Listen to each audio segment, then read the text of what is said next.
Hi fam, this is Tito Ian. For the last time, gusto ko lamang po magpasalamat sa inyo lahat. Sa lahat ng suporta, sa mga pagko-comment, sa mga messages nyo. Maraming salamat po. Sobrang na-appreciate ko po lahat ng yun. Medyo nagiging emotional po ako ngayon kasi may pinagdadaanan po ako.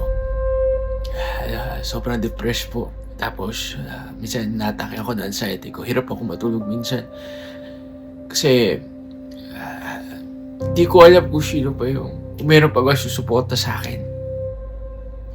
Parang, gabi-gabi iniisip ko po yun. I'm still finding my purpose.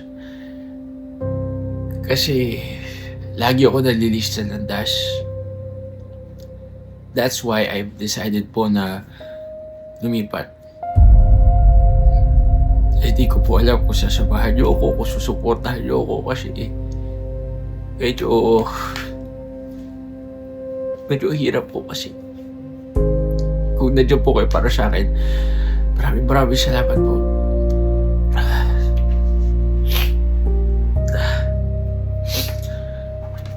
Salamat, patawagan lang po ako.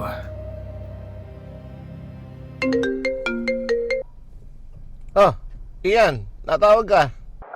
Mang Dok, pwede po bang makitira dun sa paupahan nyo? Oo, napag-usapan na natin dati yan, di ba? Inuuhan na kita. Okay lang ka ba din lipat?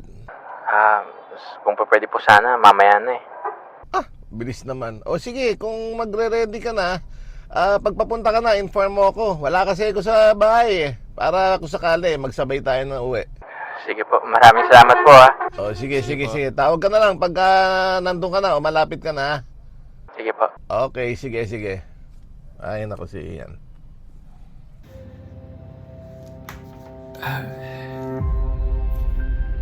Sige fam, ingat kayo lahat ha.